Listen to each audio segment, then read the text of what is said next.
সকলে ভুলে গেলেও তুমি আর আমি চিরকাল চাইব যে ও যুবরাজ, যুবরাজ আমার স্বামী, এই রাজপ্রাসাদটু আমার শ্বশুর বাড়ি। একজন বেদেনী হতো কিনা এই সূর্যবংশের যুবরানী, এই অনাচার মহারাজ কখনো মেনে নিতেন? উর্মিমালার সঙ্গে ফুল সোজা রাত কাটানোর অনাচার আমি কিছুতেই মেনে নেব না। সূর্য, মানব না।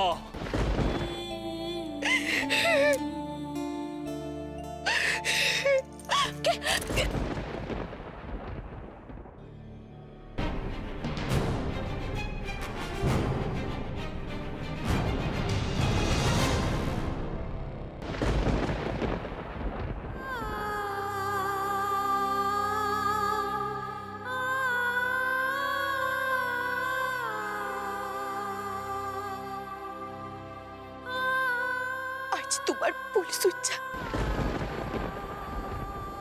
তোমার জন্য রাজকুমারী উর্মিমালা অপেক্ষা করছে।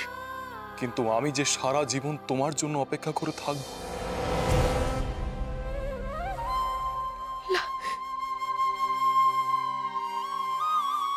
তুমি আমার কথা ভুলে যাও, নতুন করে নিজের জীবন শুরু করো। না মলুয়া, আজ থেকে আমার জীবন শেষ হয়ে গেল। ইচ্ছে করছে এই সমস্ত কিছু ছেড়ে এই মুহূর্তে এখান থেকে চলে যায়। যুবরাজ হয়ে তুমি রাজধর্ম থেকে পালাই যাবে? যুবরাজ ছাড়াও আমি যে একজন মানুষ মলুয়া, আর সেই মানুষটার কথাও অন্তত একবার ভাবো। এখনো সময় আছে, শেষ সময়। চলো আমরা এখান থেকে কোথাও পালিয়ে যাই, অনেক দূরে। হ্যাঁ মলুয়া, মলুয়া আমি তোমার উত্তরে অপেক্ষা করছি। রাজকুমারী উর্মিমালা সে কখন থেকে যুবরাজের জন্য অপেক্ষা করছেন। শেষ পর্যন্ত আমায় হুকুম করলেন আমি যেন যেখান থেকে পারি যুবরাজকে খুঁজে নিয়ে আসি। চল যাই দেখি যুবরাজকে এখন কোথায় পাই।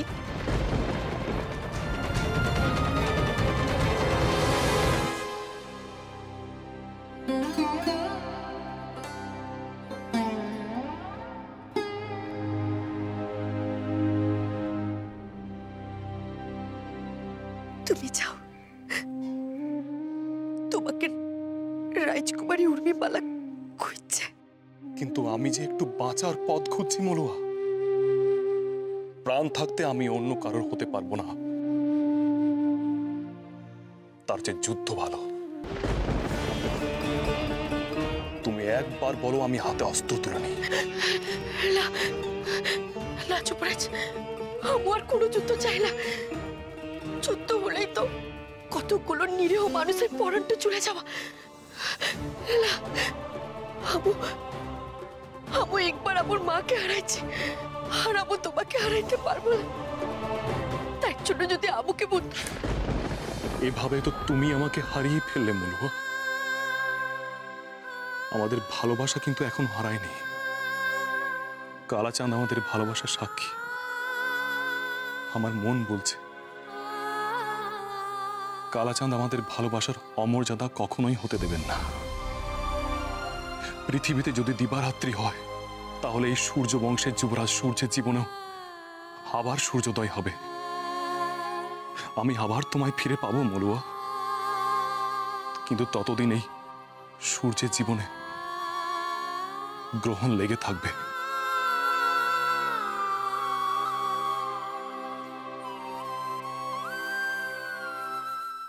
উর্মিমালার আছে ধাই, শত্রুর মুখে পড়বে ছাই। এসো এসো এসো।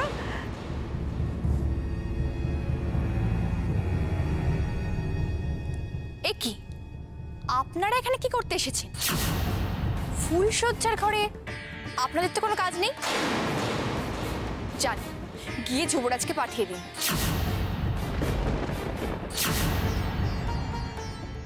ই কেমন নির্লজ্জ মেয়ে, নিজের দিদি শাশুড়ি শাশুড়ি মায়েদের সামনে দাঁড়িয়ে এইভাবে সহ্যের জন্য উতলা হচ্ছে। কি হলো, দাঁড়িয়ে রইলেন কেন? দয়া করে এখন যান, আমার মন মেজাজ ঠিক নেই। তোমার মন মেজাজ ঠিক না থাকলেও আমাদের বিয়ের নিয়ম কানুনগুলো পালন করতে হবে উর্মিমালা। শুনুন, আমাকে একদম নিয়ম দেখাতে আসবেন না। আমি এখন কোনো নিয়ম পালনের অবস্থায় নেই। তুমি গুরুজনদের সাথে এভাবে কথা বলতে পারো না। আমি তোমার দাদার স্ত্রী, তোমারও গুরুজন, তাই তুমিও আমার সাথে এভাবে কথা বলতে পারো না। উর্মিমালা, উর্মিমালা, আমরা তোমাকে আশীর্বাদ করতে এসেছি। তুমি আমাদেরকে ফিরিয়ে দেবে? হ্যাঁ উর্মিমালা, তাতে কিন্তু তোমারই ক্ষতি। ঠান্দি নিজের সিন্দুক খুলে তোমার জন্য গয়না এনেছে উর্মিমালা। কই, কি গয়না দেখি?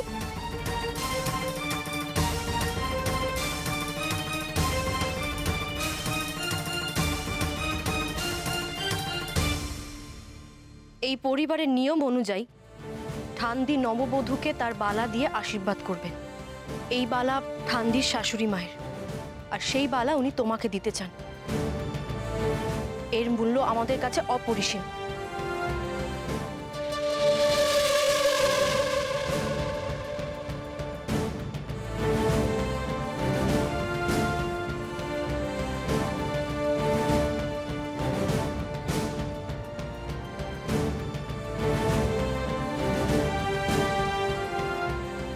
ঠাইমা, এটা তুমি রাখো, আমার কোনো এক দাসীকে দিয়ে দিও।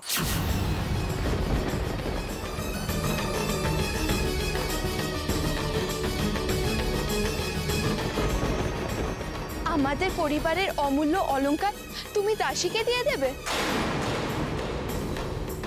আমাদের সমুদ্রকরে রাজবাড়ির উৎসবে এই রকম অলংকার বিনামূল্যে দাসীদের বিতরণ করা হয়।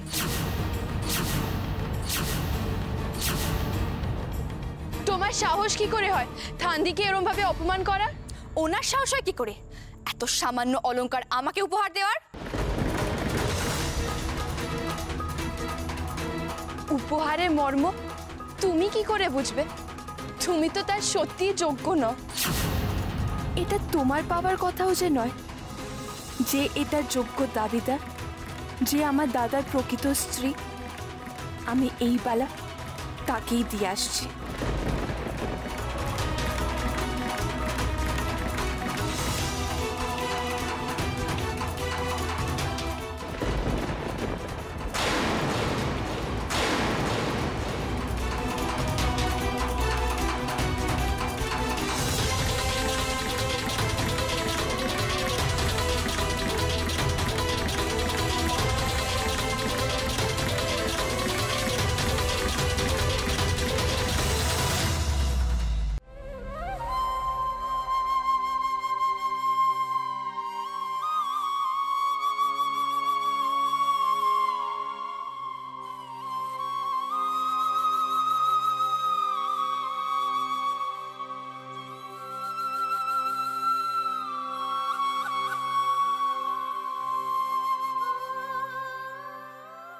মলুয়া,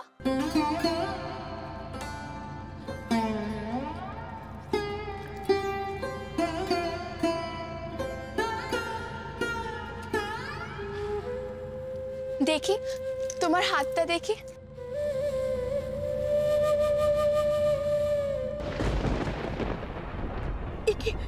এ তো দামি বালা, তুমি আমাকে দিচ্ছ কেন? এটা তোমারই পাওয়া উচিত। আমার পাওয়া উচিত? হ্যাঁ, সূর্য বংশের নববধূকে আশীর্বাদ করে কোনো না কোনো পারিবারিক গয়না দেওয়া হয়। এটা ঠান্দি উর্মিমালাকে দিতে গেছিল। ও এটা ফিরিয়ে দিয়ে বলেছে কোনো দাসীকে দিয়ে দিতে।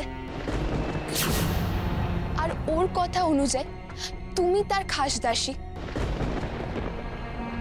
আর আমার জন্য তুমি এই পরিবারের নববধূ।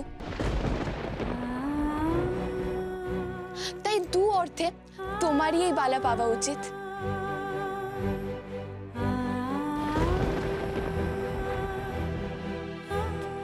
কিন্তু বুঝছে, জানি তুমি বেদিনী, কিন্তু আমার দাদার জন্য তুমি তার একমাত্র স্ত্রী। তুমি তোমার সমস্ত অধিকার ছেড়ে দিয়ে এই রাজবংশকে বাঁচিয়েছো, তাই জাত ধর্মের দোহাই দিয়ে আমি অন্তত তোমাকে দূরে সরিয়ে রাখতে পারবো না। আর তুমি তুমি তোমার ব্যবহার দিয়ে প্রমাণ করেছো মলুয়া যে তুমি এই সূর্যনগরের যুবরানী। দেখি হাতটা দাও।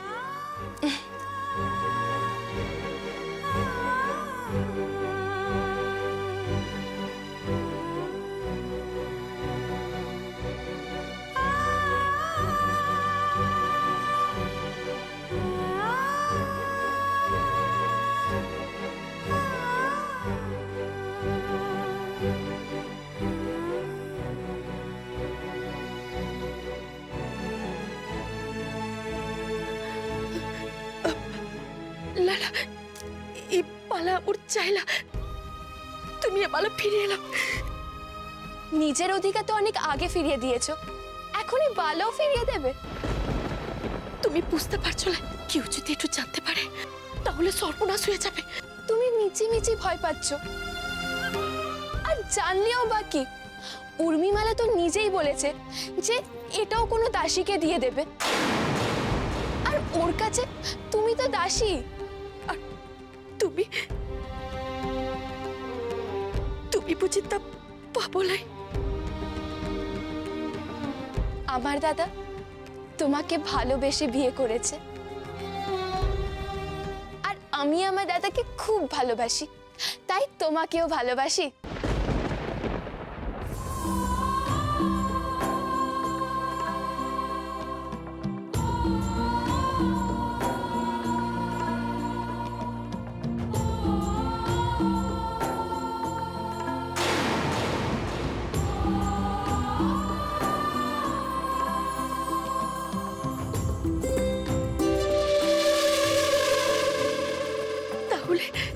তাহলে তুমি আমার কে হও? আমি তোমার ননদিনী, আমি দাদার একমাত্র বোন। তুমি তুমি খুব ভালো গো। না, তোমার মতনও ভালো না। আপুকে তো এই বাড়ির কেউ দেখতে পারে না, তাহলে তুমি কেন মেনে নিচ্ছ? বললাম না, আমি আমার দাদাকে খুব ভালোবাসি, আর ওকে নিজের থেকেও বেশি বিশ্বাস করি, তাই জানি ওর পছন্দ কোনোদিনও ভুল হতে পারে না।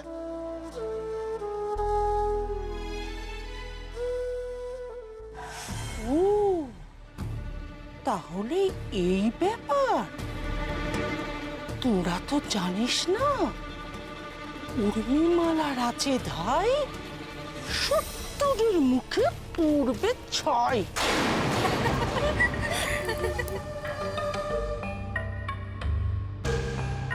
দেখ, এগুলো হলো আমার বাবার দেওয়া গয়না, আর এই সূর্য বংশের দেওয়া গয়নাগুলো তো একটা অঙ্গে তোলারও যোগ্য নয়। শুনেছিস শুনেছিস উর্মিমা, তোর অঙ্গে তোলার অযোগ্য গয়না এখন তো দাসীর অঙ্গে উঠেছে। থাক না ধাইমা, আমি যে গয়না পরি না তা তো আমি এমনি আমার দাসীদের মধ্যে বিলিয়ে দিই, আর তাছাড়া অমন সস্তা দরের অলংকারে আমার কক্ষ বোঝাই করে কি লাভ বলো তো? আরে তোর আড়ালে সত্তরটা লাভটা বুঝে নিচ্ছে, এ যে আমি আর চোখে দেখতে পাচ্ছি না। সত্তর? তুমি কার কথা বলছো? কে আবার? তোর ওই ননদিনী। সে কি করেছে জানিস? যে বালা জোড়া তোর শাশুড়িরা দিতে এসেছিল সেটা একটা সামান্য দাসীকে দিয়ে দিয়েছে। ওফো, তুমি এইটা নিয়ে এতটা চিন্তিত? আরে সে তো আমি নিজেই বলেছিলাম। আরে এ যে সে দাসী নয়, একেবারে তোর খাস দাসী মলুয়া।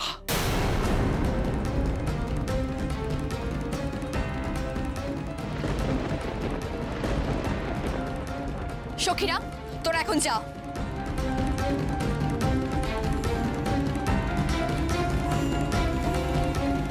পদ্মাবতীর এত বড় সাহস, ও আমার জন্য আনা গয়না মলুয়াকে দিয়ে দেয়।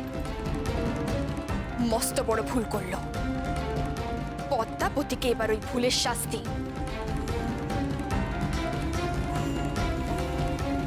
এই গয়না দিয়েই পেতে হবে।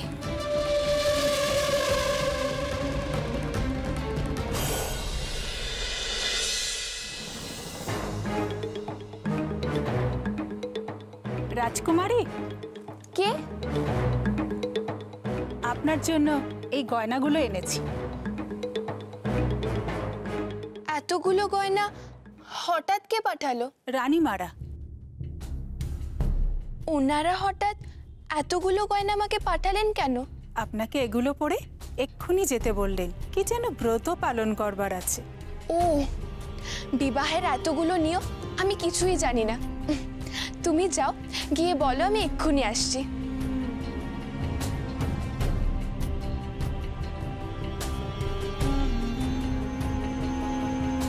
যাক, কাজ হয়ে গেছে।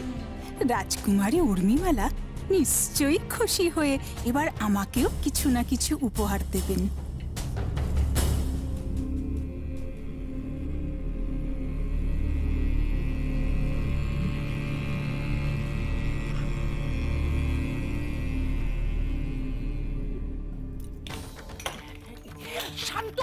শান্ত হ উর্মিমা, আমি তোকে নতুন গয়না এনে দেব। না, আমার ওই গয়নাই চাই।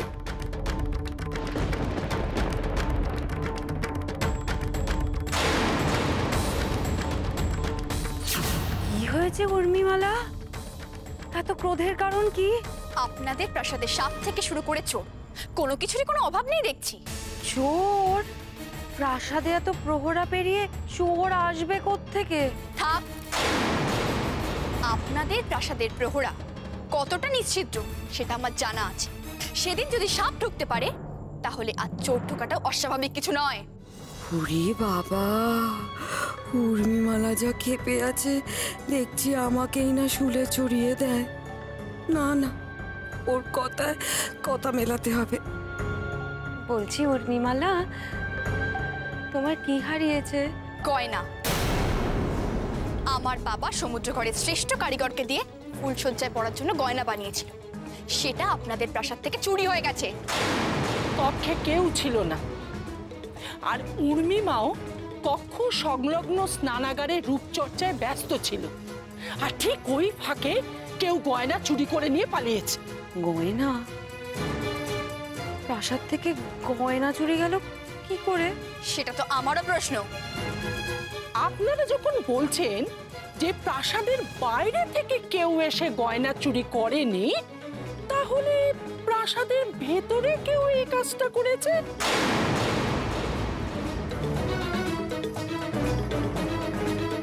কি হয়েছে? এত চিৎকার চেঁচামেচি কিসে?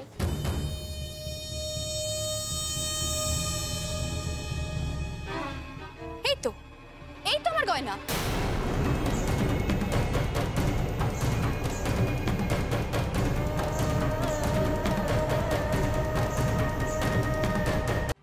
এই গয়নাগুলো তোমার কি করে হয়? এইগুলো তো আমার মায়েরা আমার জন্য পাঠিয়েছেন। লজ্জা করে না তোমার? একজন রাজকুমারী হয়ে তুমি মিথ্যে বলো? আমি তো এতক্ষণ ভাবছিলাম বাইরের কেউ এসে বোধহয় আমার গয়নাটা চুরি করে গেছে, কিন্তু এখন তো দেখছি শস্যের মধ্যেই ভূত। ভুল বললি উর্মি,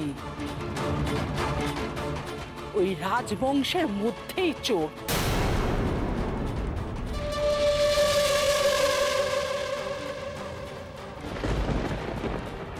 সাবধান উর্মিমালা, আমার সঙ্গে ভুলেও এভাবে কথা বলতে এসো না। ভুলে যেও না আমিও একজন রাজকুমারী। গয়না তোমার থেকে আমারও কিছু কম নেই। তা হয়তো আছে, কিন্তু সবই সস্তা দর। আমার মতো এমন দামি দামি গয়না হয়তো কখনো তুমি চোখে দেখোনি, তাই ঝোঁকের বশে চুরি করে ফেলেছো। এসব তুমি কি বলছো উর্মিমালা? পদ্মাবতী আমাদের একমাত্র কন্যা, ও চুরি করতে যাবে কেন বলো? আমিও তো সেই কথাই বলছি। চুরি করার কি দরকার ছিল পদ্মাবতী? তুমি তো আমার একমাত্র ননদিনী, আমার থেকে চেয়ে নিয়ে পড়তে পারতে। কেন মিথ্যে অপবাদ দিচ্ছ? এই গয়নাগুলো আমার মায়েরা আমার জন্য পাঠিয়েছিলেন যাতে এইগুলো পরে আমি ব্রত উদযাপন করতে পারি। তাই নাকি? রানী মারা তাহলে আমার গয়নাগুলোই বেছে বেছে তোমাকে পাঠালেন? তার মানে তুমি কি বলতে চাইছো? চোখের সামনে যা দেখছি তাই বলছি। না না, এ হতে পারে না, এ কিছুতেই হতে পারে না, কিছুতেই না। দাঁড়াও, কোথায় যাচ্ছ? আগে এই গয়নাগুলো খুলে রেখে যাও। লাগছে উর্মিমালা, ছাড়ো, খুলে দাও, খুলে দাও বলছি। ছাড়ো উর্মিমালা, ছাড়ো, লাগছে। খোলো, ছাড়ো উর্মিমালা, খোলো বলছি। উর্মিমালা ছাড়ো, লাগছে, ছাড়ো।